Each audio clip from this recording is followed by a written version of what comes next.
So, why did Tomac pass AC? To social distance.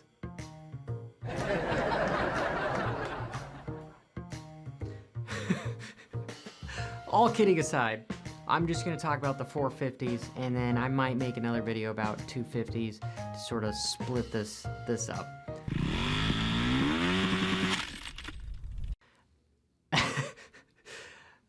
I find it odd and highly unlikely that factory Kawasaki didn't have some sort of conversation going into the final round as far as, hey, what do we do to try to get a championship under our belts? Another one. Yes. Today, smoking is gonna save lives.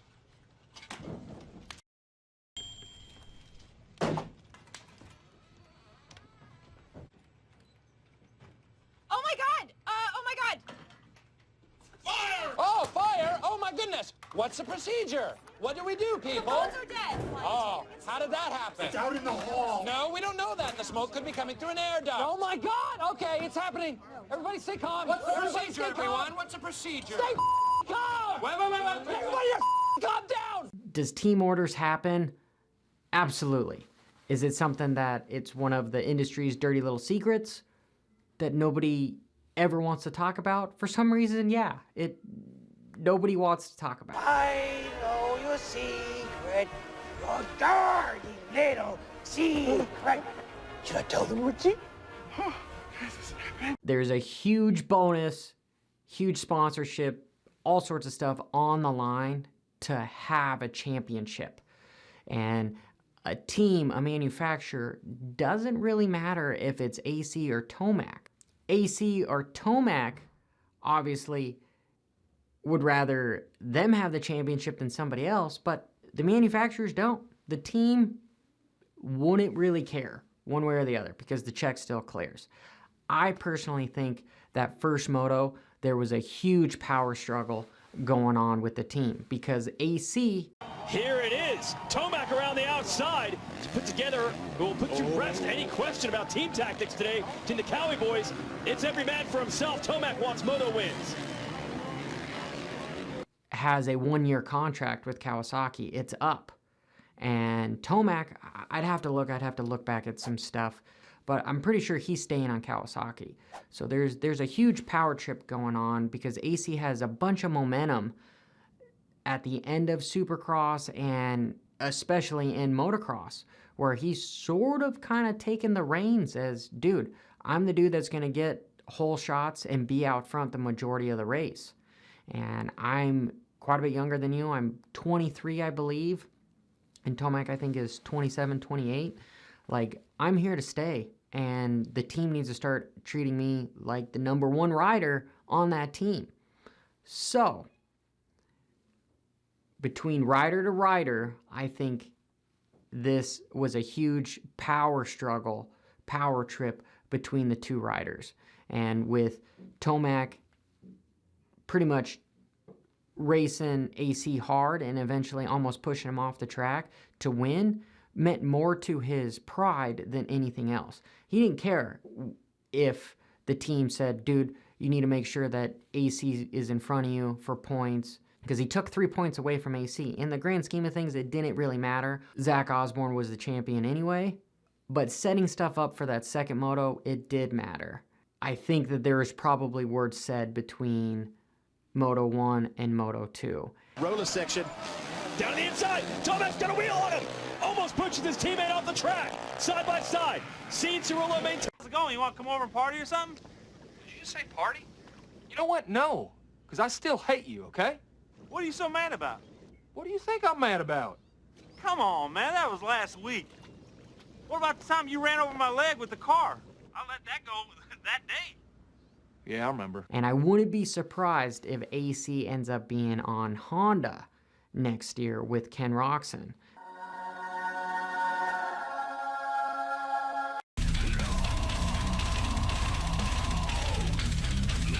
As opposed to being on Kawasaki with Tomac, because I think there is just a big power struggle going there with who's the top dog. And these guys have very different, I would say, riding talents. AC, blistering fast, gives it 120% for as long as he can. Tomac, for some crazy way, is the only way I can explain it, is he only rides at 80%, but he's able to sustain that 80% the entire time, whether it's 20 laps, 40 laps, 30 minutes plus 2, whatever it may be. So he's able to come from behind and doesn't have to get this good start and ends up winning. Where AC just goes balls to the wall, tries to get as big of a lead as he can so that he can start to relax at the later part of the moto. It's two very different strategies and riding abilities, in my opinion, and it makes for good drama. And yes, am I putting sort of speculation where there might not be reason to be? I guess you could argue. But for the fun of it and being a rider, I'm just telling you what I see happening between rider to rider. Tomac is absolutely going, hey, I'm 3-year champ in a row. Don't ever tell me that I need to let somebody beat me. I'm the number 1 rider. I'm Supercross champ. Like, no. You could tell that to my face, but I'm not going to do it on the track. Oh, hell no. And then AC finally has a couple wins under his belts, going, you know what, dude? I'm faster than you. I can beat you. I beat you straight up. Your results just vary. My average finishes are better than yours. And we'll meet up in Supercross. So I want to know what you guys think as far as, is there a power trip going on in Kawasaki? Is AC going to Honda potentially? Like, what might be going on here? And then, since I'm just on the topic of potentially team orders, with the new team starting of Gas, with Barsha being on it next year, there's going to be 3 manufacturers under one umbrella. You've got Husky, KTM, and Gas. Do you think that there might be even potential team orders within those teams? I know in F1 they do it with the subsidiary smaller teams that they have going on at Red Bull. Why wouldn't it happen in motocross? I personally think that it probably happened this weekend between KTM and Husky. Going, Marvin, make sure that you don't beat Zach. Does that sound crazy? Yeah, it sounds a little far-fetched, but it's plausible. So I'm gripping at straws, whatever the terminology is. Do you guys agree? Do you disagree? Makes for some interesting conversations, doesn't it? I would just say, talking about the track, there's something about these 9 rounds that almost makes me feel like, man, maybe I should have gotten off the couch and tried to embarrass myself a little bit more, because the tracks weren't this gnarly, deep, crazy, scary tracks that you normally see at the Nationals.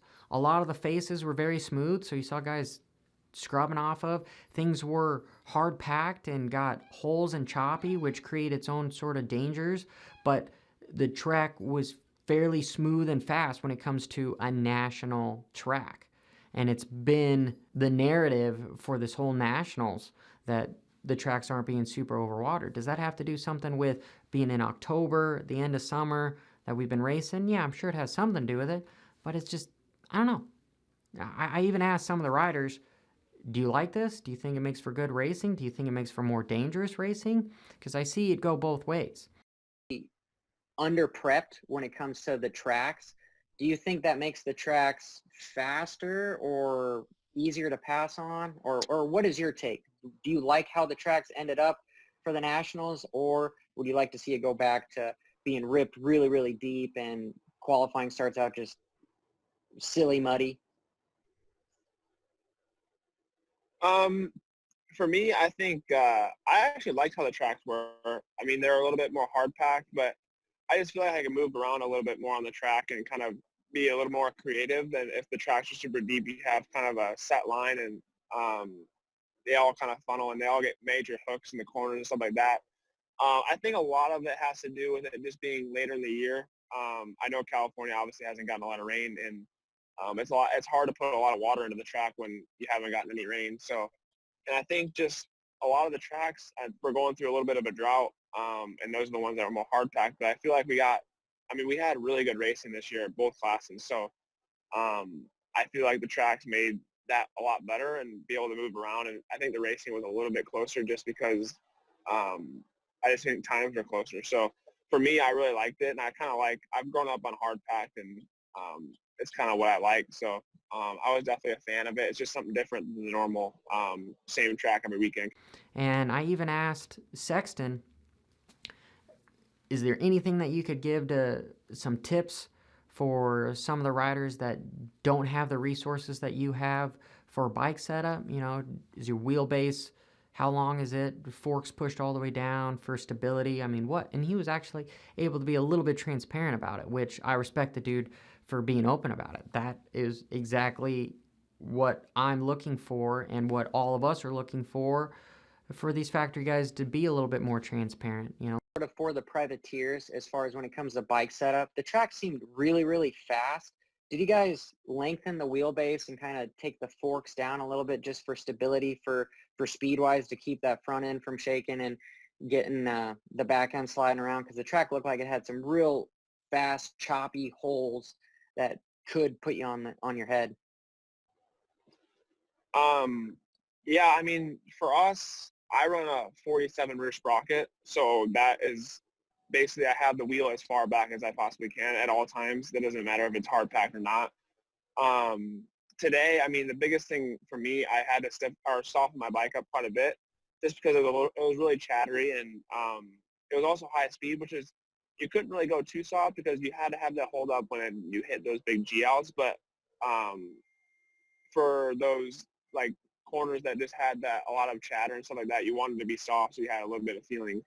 And I feel like we kind of had the best of both worlds second moto. First moto, I felt like we were too stiff and it was kind of beating me up a little bit. But it's definitely difficult to find a perfect setting on any track. And yeah, I mean, for us, we have obviously endless resources, but for privateers, it's a little bit more difficult. So yeah, I mean, for us, I didn't touch anything internal, just clickers today, and yeah, just soften up a little bit.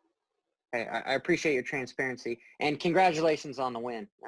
Thank you. Hard fought, and thank you guys. Let's not have a bunch of secrets. And I would even go as far as maybe we should, if we're going to have a bunch of secrets, let's just open it up to the unlimited class where there is no production rule anymore, and these factories can do whatever the hell they want, and then they can hide whatever the hell they want. Production rule, let's just be transparent. And I have to say, his gear with the Michael Jordan jersey, I thought it was pretty sick.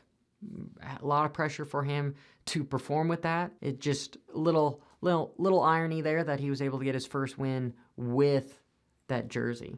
You just have to congratulate Zach Osborne with wanting to retire in March, because if you know anything about my channel, I try to stress how difficult this sport is and how mentally exhausting and just scary this sport is. And when you get to be over 30 and have kids, there is a level of risk that is involved where you have to have risk versus reward. And as a privateer, the risk is up here, the reward is way down here. A factory rider that potentially can make these big bonuses, the risk is up here, the reward is up here. So it's like a 50-50. And you have to respect everybody on the field and the track that's just willing to just go to war.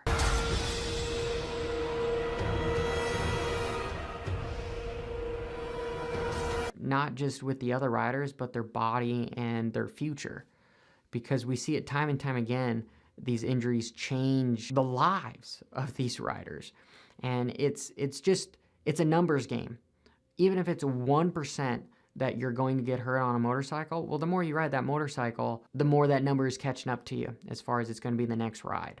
And if that 1% then has another 1% underneath it, I guess it'd be like 0.1 of chance of being paralyzed or really being injured. I know I'm just throwing random numbers out, but I'm just trying to bring up some sort of analogy that the more time you spend on the bike, the more time you get on the bike, the chances of getting hurt are greater. And in this sport where there's a lot of debilitating injuries, it's an interesting risk. And when you start to get over 30, you're going, man, a little demon in the back of my head is going, it's catching up to me. But when you're a guy like Sexton, 21, 22, AC 23, you haven't spent as much time on the bike, you're willing to just balls to the wall go. And I guess that brings more of Kawasaki as far as looking at a top rider. Are they looking at a rider that's been proven and has been pretty much the top guy for a while now?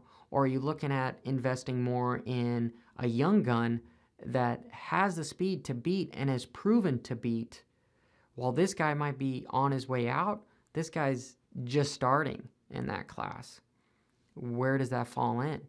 Especially if you have a budget constraint where you can only pay one rider so much.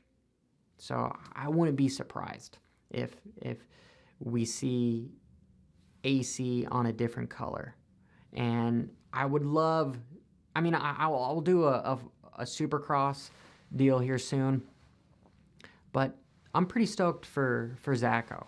He's got a pretty cool story, and being the oldest guy to win this championship, dude, it's probably going to be a while before we see this happen again, if ever. So, hope you guys enjoyed this. Watch the 250 version. If you want to yell at me personally, you can find me at Hopper875 on Instagram and Johnny Hopper on Twitter. Till next time, this is Johnny Hopper. Did I already introduce myself? Shit. I've been blabbing. I don't even remember. I didn't write it in the script either. Raw, bra, bra, bra, bra, bra.